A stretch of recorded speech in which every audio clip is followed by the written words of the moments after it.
llamo Pedro y en conjunto con Sebastián, en representación del taller de los dos relojes, le hemos preparado unas recomendaciones de estudios para el examen de álgebra lineal, todo apuntado a la perspectiva de nuestra y nuestra experiencia en torno a esto.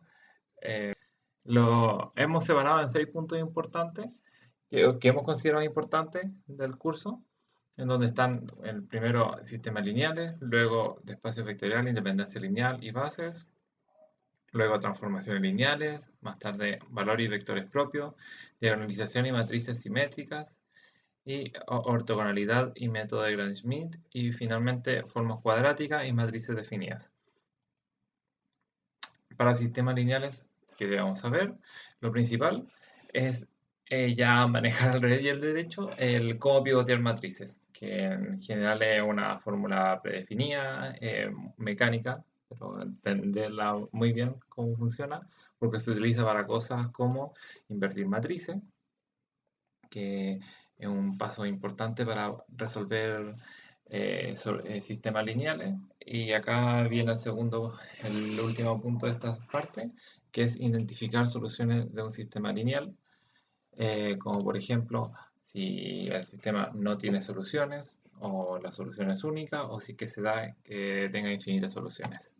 Como un ejemplo, para esto está el problema de la P1 del examen del 2018, en donde plantean un cuadro mágico, y esto lo tienen que modelar detectando bien cómo es la relación de las variables para finalmente obtener un sistema lineal en que juega un rol principal la matriz y el vector que está hacia al lado derecho. Em, Luego, para el siguiente punto está espacios vectoriales, independencia lineal y bases, que debemos saber. Acá es importante identificar los conjuntos linealmente independientes, que es decir, entender a qué se refiere con que sean linealmente independientes. Luego, diferenciar entre generador y base, o sea, cuando un generador se convierte en base, y todo esto va encaminado en ver cómo finalmente desencadena esto como propiedades dentro de un espacio vectorial, que en el fondo son como conjuntos, pero con propiedades extra que ya nutren mucho más a este conjunto. Y luego una herramienta también a utilizar como argumentos viene siendo la dimensión del espacio. Saber qué es, cómo detectarla, etc. También propiedades o operaciones como la suma e intersección de estos espacios. Para transformaciones lineales que debemos saber, es importante entender que la transformación lineal como base es una función y que es lineal y se le van analizando ciertas propiedades que tengan. Como por ejemplo, acá viene saber a qué se refiere con rango y kernel, referido a esta función. Determinar en una transformación lineal a partir de información.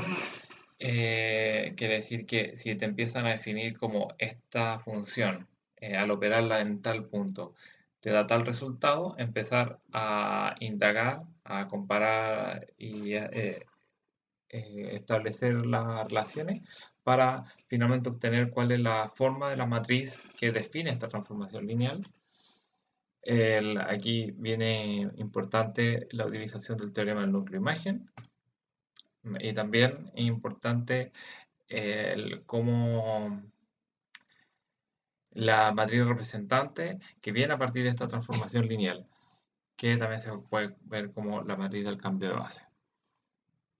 Como un ejemplo a utilizar para tanto la sección 2 como el punto 2 como el punto 3 es el P3, la parte C del examen de 2017, en donde define una transformación lineal y que cumple cierta característica y demostrar cierta propiedad. También está la P2A, ítem I, del control 3 del 2018, en donde se define una función o transformación lineal que va del espacio de los polinomios al espacio de los polinomios. Esto juega como un rol trascendental porque generalmente trabajar con polinomios, con espacios polinomios, puede resultar enredado, pero no hay que olvidarse que los polinomios se pueden representar por tuplas, que a partir de cómo se ven representados a partir de sus coeficientes. Entonces lo que hace la transformación lineal es explicar estos coeficientes y llevarlo en los otros coeficientes, y esto puede ser representado a partir de una matriz. Entonces, trabajar y analizar desde ese punto de vista.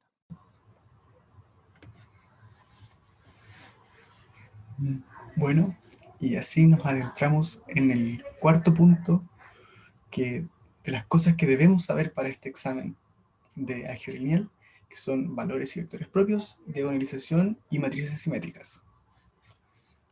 Lo primero es que, dado una matriz, debemos saber cómo calcular el polinomio característico, por lo tanto, no debe haber ninguna duda de cómo calcular el determinante de una matriz, ¿cierto? Cuando la matriz es de 2×2, 3×3, sabemos que hay una forma un poco más fácil de calcular los determinantes, pero de todos modos tenemos que saber la expresión general por si nos piden calcular un determinante de 4×4 o superior. Claramente necesitamos saber el cálculo de valores y vectores propios, la diferencia entre la multiplicidad algebraica y la geométrica, ¿cierto? Estos son contenidos que se pueden encontrar fácilmente en el apunte del lineal, y cómo diagonalizar matrices, recordando que una matriz es diagonalizable siempre que la multiplicidad algebraica y la geométrica coincidan para todos los valores propios.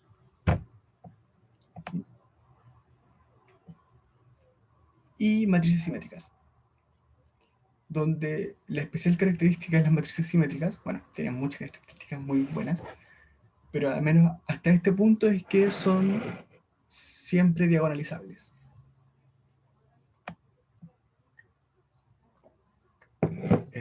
Un ejemplo, pueden verlo ahí, de que salió en el examen 2012, que piden el polinomio característico y encontrar los valores y vectores propios. Seguimos. A continuación, como quinto punto súper relacionado con la parte de matrices simétricas, está ortogonalidad y método de Gram-Schmidt. ¿Qué es lo que debemos saber? Primero es qué es el producto interno en Rn, o Cn, que es producto hermítico, y qué es cuando son vectores ortogonales.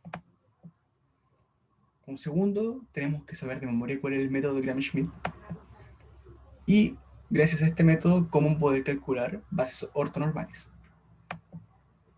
Un ejemplo un ejemplo del siguiente, que nos dan una matriz, tenemos que descubrir que es simétrica y calcular los valores y vectores propios utilizando herramientas de ortogonalidad. Otro ejemplo es, nos dan una transformación lineal y a un subespacio relacionado con la transformación lineal nos piden encontrar una base ortonormal. Clásicos problemas sobre este tema. Y por último, pero considerablemente importante porque es en general el tema que no se alcanza a ver hasta el control 3, así que hay una gran probabilidad de que se pregunte, es qué son las matrices definidas, definidas positivas, negativas, semidefinidas positivas o semidefinidas negativas. Y para esto hay muchas maneras de descubrir si es que una matriz corresponde a alguna de estas características, ya sea o por sus valores propios, ya sea por los determinantes, ¿cierto? Los determinantes principales, o por la definición a través de producto interno. Cualquiera de las tres debiésemos saberlas antes de enfrentar este examen. Y además, identificar las cónicas representadas por una forma cuadrática.